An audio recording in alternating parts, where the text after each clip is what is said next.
Hey, what's up, guys? It's your boy Matt here, and we back with another episode of Matter of Fact MMA. So today we're going to get off into UFC Fight Night going down this Saturday night. It's going down in Jacksonville, Florida. Duval going down in Florida this Saturday night. It's going to be some fights.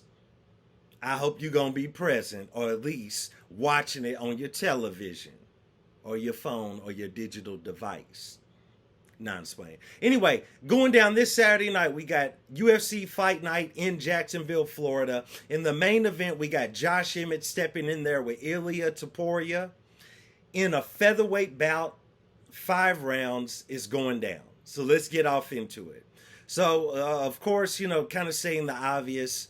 I don't know if it's super obvious, but Topuria is definitely the favorite going into that fight with Josh Emmett. Now, that's kind of the given, but let's dive off into a little bit more. He's a pretty large favorite on a lot of betting books, pretty large.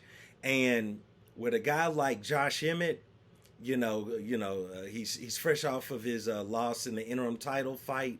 I mean, kind of his style. I mean, if Josh Emmett lands that right hand, or sometimes that left hand, if Josh Emmett lands that, it's going to be good night. And so, that's very interesting that you'd have that wide of a gap when you're dealing with a guy that has knockout power like Josh Emmett that can just put a guy down and that's the end of it. It's not a matter of he has to wrestle, he has to grapple or do anything else. It's a matter of if he lands that shot, it's over. With that being said, I got to go along with Topuria in that fight. We're talking about this guy. To me, has championship pedigree written all over him. I mean, the guy can grapple, the guy can wrestle, he has good stand-up, he's aggressive, he does well with the media, he looks good getting out the bus, you know what I'm saying? He's got a little style to him, you know what I'm saying? At the end of the day, he's got champion written all across him. And a lot of the featherweight division, kind of moving forward, somewhat hinges upon him, because if Volkanovski actually goes out there and defends his championship, against Yair, they're going to need somebody else to go in there with Volk. They're going to need a new main event fighter. And I don't think that, if Emmett wins this fight, he carries that cachet to jump right back in there with Volk. And I definitely don't think if Yair wins that, he definitely can jump back in for a rematch with him. So, whether or not whoever wins in the Yair matchup, at the end of the day, either guy is a good matchup for Topuria. So, I mean, that's... If I was to place a real bet, I would say the bet from the UFC is on Topuria winning that fight. Because if Josh Emmett wins that fight, he's a little bit older. His body's beat up. He's had some major injuries over the years.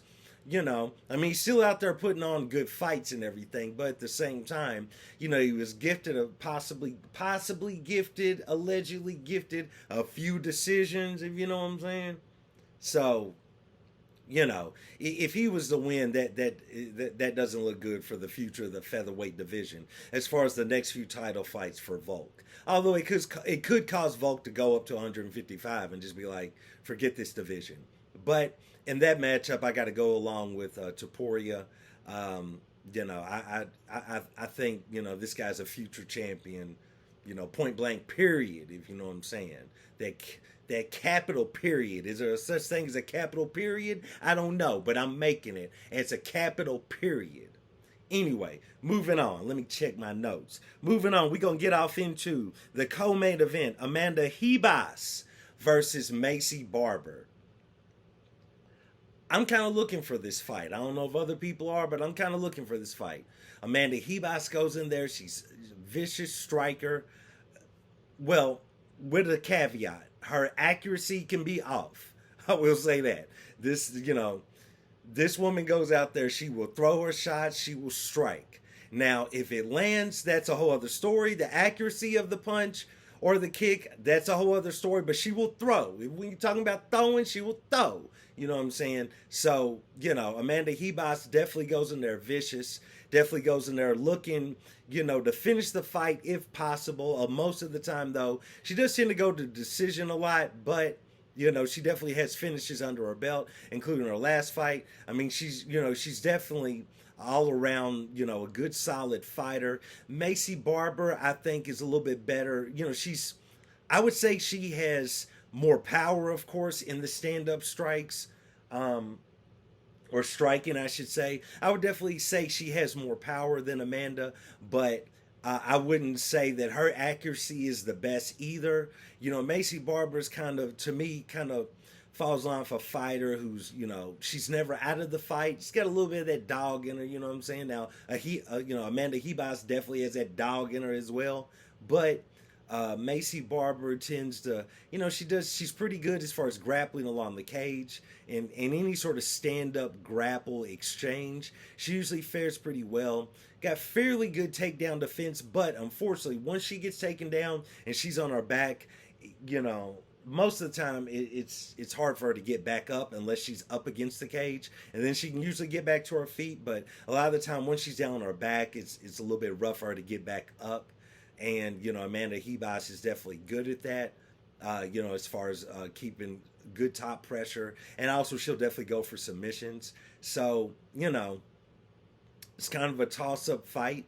If it stays standing, you're talking about Amanda, who's going to throw more volume and more strikes, but you're talking about Macy, who's going to carry the power. She's going to come in throwing them hammers, throwing them tongs. You know what I'm saying? So that's kind of a hard one to call. I don't really know. I could see it going either way. I could see, because Amanda does tend to strike with her chin up. She doesn't tuck it a lot, so she does kind of tend to come into her combinations with her chin wide up, wide open, so to speak. So I could see Macy catching her and chinning her, with one of those power shots. But if that doesn't happen, I'd probably say Amanda Hebos would take this one. But I'm not really going to make a pick there. I'm kind of on the fence, because I definitely, in a lot of our fights, Amanda Hebos just come with her chin wide open. So I could definitely see Macy catching her, chinning her, sending her home, and ready to get the fight bonus and go hit the bars. You know what I'm saying? Yeah. But I don't know. I'd probably lean toward Amanda Hebos in that. I think she's the more skilled fighter, but Macy is a dog. She can never be counted out, and she carries that power in all of her strikes, all of her shots. And as far as cage grappling, she's extremely competent in that area. So that's a hard one to call, but that's the co-main event. Y'all let me know who y'all think might end up taking that one. It's hard for me to call. I'd probably lean toward Amanda Hebos. Taking a look at the rest of the card, I got Justin Tafa in that heavyweight exchange. We talking about David Onama getting back in the octagon, Gabriel Santos. That's a hard one to call. I would probably lean toward Gabriel, but definitely if David lands one of them shots that just literally straighten your hair out, it's a wrap. Brendan Allen against Bruno Silva. I could definitely see a world where Bruno Silva pulls that one off, but I'd probably lean more toward Brendan Allen. Neil Magny stepping there against Fresh Prince, Phil Rowe. I got to go along with Neil Magny on that one, but shout out to Fresh Prince, Phil Rowe. He's a good, solid fighter. Randy Brown, Wellington Turman. I got to go with Randy Brown. The man is amazing stand-up, amazing striking. Plus, he's got some flair. He's got a little bit of trickery to him, so I mess with that. Tabitha Ricci stepping there against Jillian Robertson. I got to go with Jillian Robertson on that one, but there's definitely a world where Tabitha Ricci could, definitely do her thing on that. So, you got a lot of good fights, a lot of good fighters. Trevor Peek making his return, Jamal Emmers, and, Tetsuro Taira. I got to go with him, but that's going to be a good exchange, a good bout, So all around, it's going to be a great card. It goes down this Saturday night, Jacksonville, Florida, going down in Duval.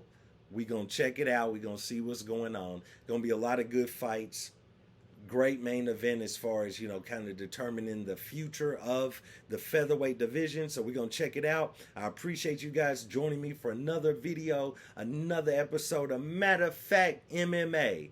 And I check you next time. Peace.